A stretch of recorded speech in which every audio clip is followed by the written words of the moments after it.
Hey guys, and welcome to the Fish Room. I'm Rachel O'Leary, and today you're gonna get a twofer. First up, we're gonna take a look at my little baby Polypterus delhezi, and I'll introduce you to the third fish I have ever named in my entire fish keeping career.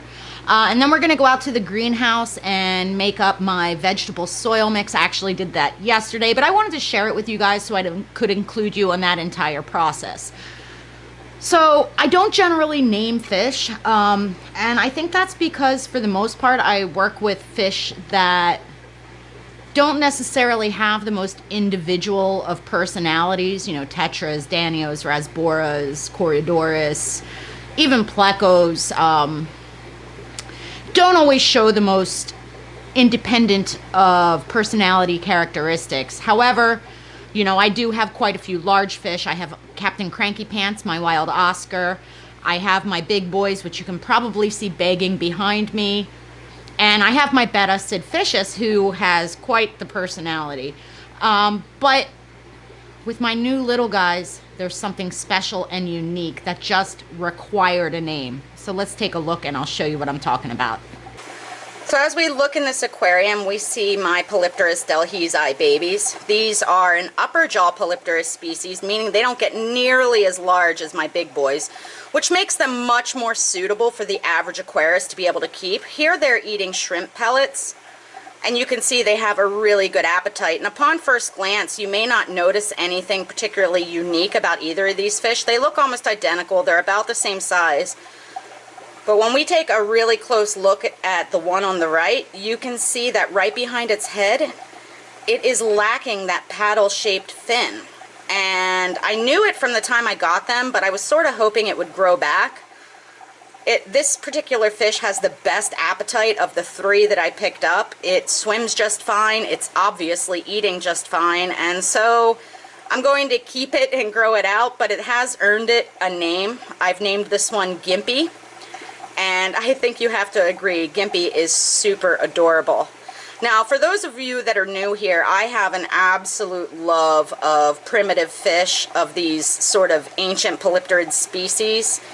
And I just thought it'd be really fun to show you guys sort of the grow out and keeping of a species that is much more likely for all of you to be able to keep, as the other species I keep are absolutely massive. So you can see over here, these Polypterus endlicari just get enormous, and most people don't have the room for a 300 or 400 gallon aquarium in order to keep them properly. So I think these little dudes will be especially awesome to show you. Let's head out to the greenhouse and take a look at my veggie progress. Hey guys, and welcome back. We're out at the greenhouse because I'm mixing up soil to put in my containers to transplant my vegetables. Now, you can certainly buy soil pre-mixed. My biggest concern in the greenhouse is that it's going to be hot in there. So I wanted to make up a mix that would have good water retention properties, but also be well draining so that the roots wouldn't rot.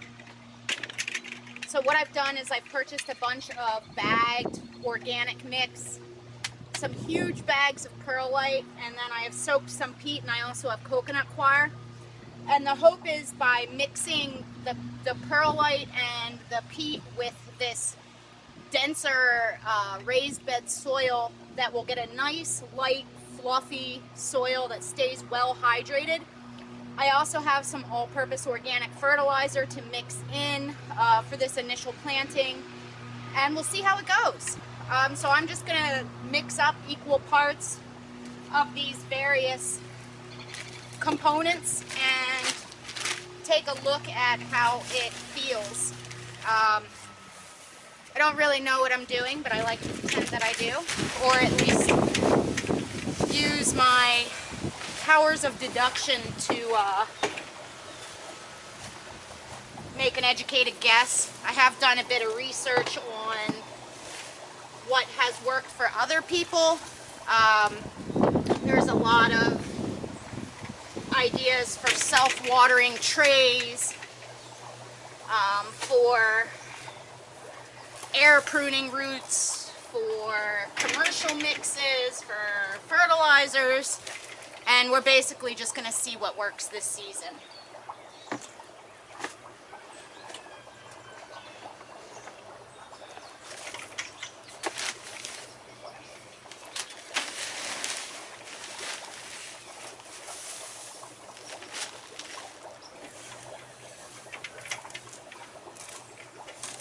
Let me give you guys a close-up look at what my soil looks like.